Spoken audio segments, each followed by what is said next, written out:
Hey guys, what's up? Sean here, and I wanted to start off this video first of all by briefly explaining why I've covered up my name and my opponent's name, and it's simply, I get a lot of messages, which seems weird, but I get a lot of messages on the various accounts I've used for gameplay videos throughout the UFC videos I've posted, and I assume that potentially my opponents could also be receiving messages based on their names appearing in videos, since it is a one-on-one sort of situation as opposed to like some other multiplayer game where there's many people whose names are appearing on screen. So I just decided for my sake, so that I can have some accounts I can play on without getting messages, and for my opponent's sake, that I would just cover our names with nameplates, but it's very clear, you know, which one I am and which one my opponent is. So I just wanted to get that out of the way.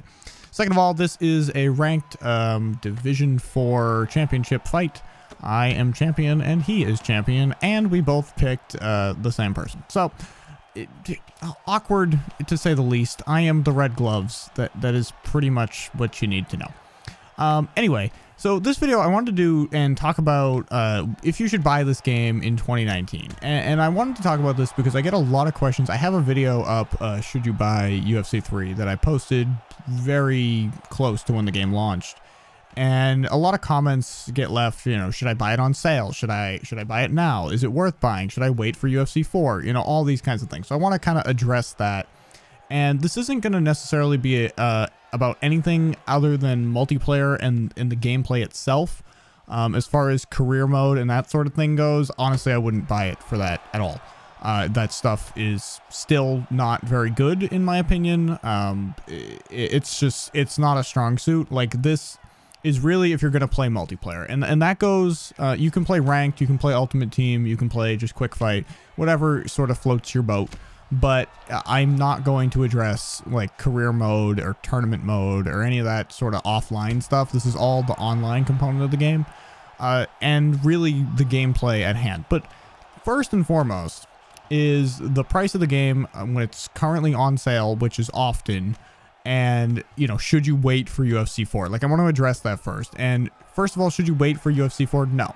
I honestly, like, we're due for it in next January through April timeframe is when the games have been releasing this generation, and it is due in that time frame. I, however, believe that next year there will not be a title, and that it will wait until the launch of the PlayStation 5 / whatever and the Xbox whatever the fuck it's going to be called. And the reason I believe that is pretty simple, and it's that you don't really want to release a game on a dead console when you have a 2-year release cycle and it's a sports franchise. Like, it wouldn't make sense for Madden to not come out on the PS5 for 2 years. Like, that wouldn't make sense, and I don't think EA would do that to the team for UFC either. As well as this game got a significant post-launch support. It got a lot of things added, even since that first video I made. Like, you can now do a lot of different takedowns, and there's a lot of different striking, you know, dodging that was kind of tweaked and things, and you can like dodge to the side and a bunch of stuff like that. And I think part of that was to carry over everyone with the longer development cycle that I believe the next game will get.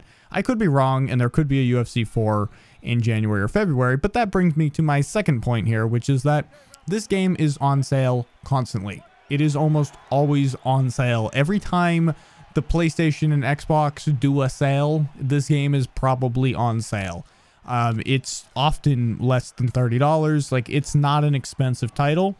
And I do believe wholeheartedly that if you're someone who is considering the concept of like wait for UFC 4 or that sort of thing, you should buy this game now. Not only because, regardless of how you look at it, like next February-ish, when this game would theoretically launch, is a significant time away from now. So like, I don't see why you would wait, you know, 8 months or whatever.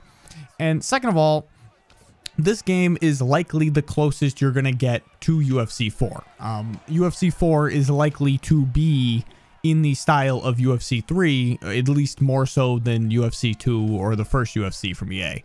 I would expect that a lot of mechanics carry over from this title and keep building on this title rather than completely, you know, throw away what's going on here.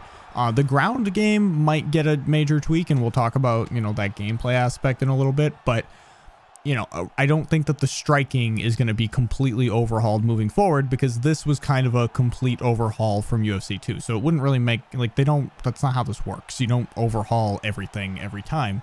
So as far as just like learning the mechanics of the game, I think it makes sense to, get a head start. Why would you wait potentially till February, or in my opinion, even longer, for no reason when you don't have to, especially where this game is frequently on sale and it's not a bad game. Like, you're not purchasing a poor experience. Now, if you're someone who particularly loves UFC 2, and I do not know if anyone still plays that game online. I take it that they probably do, but I also assume that that community is not huge, because often when I'm on this game, there's about 8 to 10K people on the PS4 when I'm playing, and so that's already not very many. So I can't imagine how many good, matches that you can get on UFC 2 and like what the connection would be like there. So like, I don't really, unless you're a diehard of UFC 2 and you're still playing it now, I don't really see any point to not upgrade or purchase the newest version.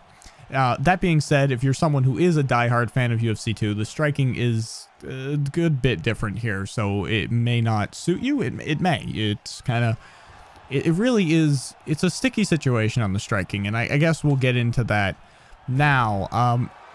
The striking, it's odd, because sometimes I feel like I understand it, and sometimes I feel like I have no idea what the game is thinking or doing, or why these things happen. And an example of this is oftentimes I will go to cancel one of my strikes because I see that either, I'm too short and it's not going to reach, and I'm going to, get clobbered for it, or whatever, what have you. Maybe I'm just trying to feint a strike. Maybe it's not so much an issue of range, and just I intended to feint the strike, and sometimes it works and sometimes it doesn't, and that goes to the button input like queuing system that they have here, where you kind of press things and then they sort of happen a few seconds later. And the idea is supposed to be that you can press like a 4-strike combo and then have it play out, which is fine. Like, I think that that's fine. But I often find that you have to cue the combo faster than really visually makes sense. Like, I don't know how to explain it other than to say that, like, it is disorienting the way that the game isn't responding immediately to what you're doing. And then it kind of, because other games usually respond immediately, it kind of tricks your brain into like waiting until you see the thing begin to happen before you press the button, and then you don't press it in time and then it's too late. Like, all of my strike cancels are me wanting to cancel it after the animation has kind of begun, rather than immediately queuing the cancel up. And it's not that I don't know that I want to cancel it immediately, it's just, it's a mental thing, and it does make it tough for a lot of people to get into the flow of the striking. You'll see a lot of complaining online about the striking in this game, and I don't think that the striking is broken or that it's the game's fault per se, but I do think that the overall design philosophy on the striking may need some tweaking, because it just is counterintuitive to a lot of other games, and it's counterintuitive to a lot of the MMA games that have preceded this one. And it does, like, I'm not a fighting game fan, so I don't really know how like Mortal Kombat works. Like, maybe that's how it works there, but for a lot of us, I think that it has been confusing, and it has caused a lot of frustration where people get, they get hit a bunch because like their combo didn't come out, or like, it's just, I think it's building frustration that really isn't necessarily deserved, but that is happening. And I do want to just point out here, this guy almost had me beat here. Like, it was real bad. One strategy that I have been able to use to get out of a lot of submissions is to poke a little hole in one of the gates at the very beginning, and then focus on 2, and then go back to that 3rd gate that you poked a little hole in at the beginning, and just hold that direction the whole way. And that is usually, you'll get them focused on those 2 gates, and they won't see the 3rd gate, and then the 3rd gate already has like a 4th of the gate done, and you'll usually be able to get out through that gate. I always do that when it gets really late into the submission and I'm about to be submitted. Like, I'll fall back to that plan. Otherwise, I do usually just play 2 gates, because people are usually generally pretty bad with submissions. Anyway, as far as the grappling goes, because this is a grappling heavy match, the biggest problem I have with the grappling, and this may be, I'm not the best player. Like, I really want to get to Division 5, because in Division 5, the stamina is not shown on the screen, and I don't think the stamina should ever have been shown on the, like, there's a lot of things that like the damage and the stamina and stuff that I really wish wasn't part of the HUD.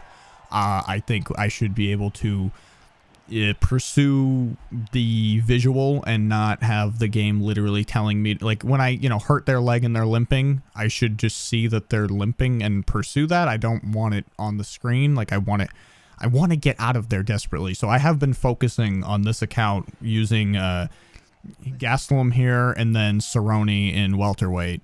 That's been the two I've been going back and forth with. I just have welterweight and middleweight on right now, trying to get myself to Division 5. But in Division 4, as a Division 4 fighter who may not perfectly understand the grappling, but who thinks that they understand it enough to be the common man, as the common man, one of my biggest issues with the grappling is it oftentimes feels like on the ground I am waiting for the other person to do something so that I can block that something so that I have the grapple advantage so that I can do what I wanted to do.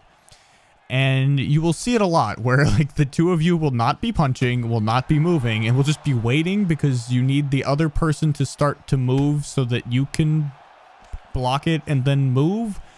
And my solution to this has always been that I think that there should be more halfway escapes. Like, I think that I should be able to start to escape one direction, and then if you block it perfectly on time, I get no progress. But if you block it, a little bit late, I get to like another middle ground. Like, I think every position needs another in-between position added to it, so that we can have, instead of you either did or didn't succeed, that there would be more places where you can sort of kind of succeed and kind of fail at the same time, but still progress forward. Because right now it just becomes like waiting and then blocking and then moving, because if you try to move first, you just get your transition blocked and then you're fucked. And there's no incentive to be the first one to move. The only incentive is if you're on the bottom and getting hit, but even then you just have to wait for them to punch and then move as their punch starts, and then they'll usually miss the transition block. So like, it still becomes a game of waiting, and it doesn't feel proactive. It just feels defensive all the time, and that's the biggest problem on the ground. But as this fight draws to a close, as I retain my title once more, I would like to say that my recommendation is that you buy this game. It is the best game EA has made in the UFC series so far. It has flaws. The ground game is flawed. The striking is flawed. There are flaws, but they have worked very hard and added things. And yes, the takedown against the fence is super OP now, and it's really annoying, but it is good. It's a good feature. It just needs tweaking. It's good that it's in the game. It's something that wasn't in the game and hasn't been in the games and is important to MMA. So I do appreciate it, even if it's flawed.